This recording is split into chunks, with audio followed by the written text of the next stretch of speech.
Alors avant, oui, l'élevage de veaux était dans des vieux bâtiments en pierre, c'était obsolète, c'était surchargé, on n'arrivait pas à laver en temps voulu, donc au niveau sanitaire, c'était pas le top. Bon, on a été voir beaucoup de nurseries, et puis on n'a pas trouvé satisfaction, parce que des nurseries qui marchent, on en a vu, mais pas toutes. Et quand elles marchaient, on ne savait pas pourquoi ça marchait. Donc en fait, après on a vu une personne de chez Ferrago et Jean-Bernard de chez Calfotel, qui nous ont proposé les niches à veaux. On a fait quelques visites et ça nous a donné satisfaction. Nicolas était venu nous proposer les niches suite à une porte ouverte et donc ça nous a motivés pour faire cette installation-là. On avait une nurserie en bâtiment et qui était prévue pour une quarantaine de veaux, donc qui était trop étroite il y a maintenant 8 ans. Donc le choix s'est tourné vers les niches individuelles et collectives. On a fait une dalle bétonnée avec une pente de 5% pour que les jus partent bien dessous la litière, pour que le veau soit toujours bien au sec. Donc par rapport à la litière, le veau, quand il est toujours bien au sec, au niveau de la digestion, tout ça, ça aide. Donc après, on a fait un couloir d'alimentation aussi pour passer avec le chariot à lait. Donc on travaille toujours sur le propre et le veau est toujours au sec. C'est extensible par rapport à un bâtiment, parce que il suffit de refaire une dalle de béton et de racheter des niches, et puis c'est reparti, on peut agrandir, il n'y a pas de souci. La grosse différence entre avant et maintenant, et la grosse amélioration pour l'élevage, c'était au niveau respiratoire.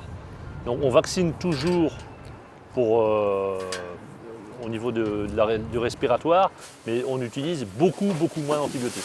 Non, au niveau maladie, il n'y a rien de spécial. J'ai jamais piqué un veau pour la toux depuis que c'est mis en place. Au niveau sanitaire, c'est moins de diarrhée, moins de problèmes pulmonaires, et puis des veaux qui sont en meilleure santé. Donc pour le renouvellement, ça a un impact aussi. Quand c'est des hivers rigoureux, on laisse le veau enfermé dans la cabane individuelle. Mais un veau en bonne santé, en général, avec une litière bien chaude, arrive à se défendre. Il n'y a aucun souci pour les veaux dehors, que ce soit par les grandes chaleurs, par les grands froids. Les bêtes s'adaptent, voilà.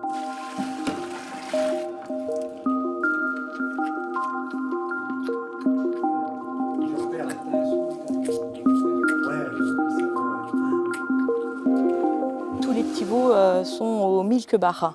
Donc c'est un saut-téteur avec une tétine. Il y a une bonne salivation avec cette tétine. Pour nous, c'est comme s'ils étaient sous la mer.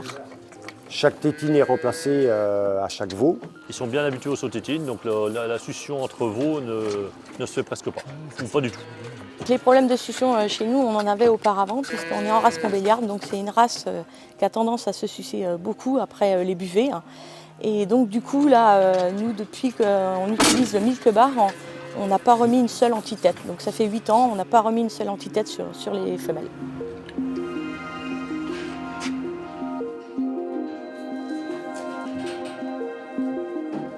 À chaque fois qu'on déménage des veaux d'une niche individuelle qui passe en collective, donc c'est par lot, les tétines suivent les veaux. Donc ils sont replacés sur un seau collectif dans la niche.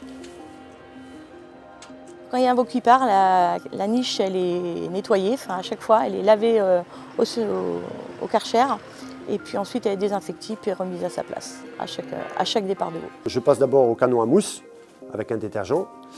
Je laisse tremper un petit peu, Karcher, enfin curage avant bien évidemment, Karcher. Une fois que la niche est lavée, on la met debout. Quand le soleil donne dessus, ça y est, voilà, c'est tout simple.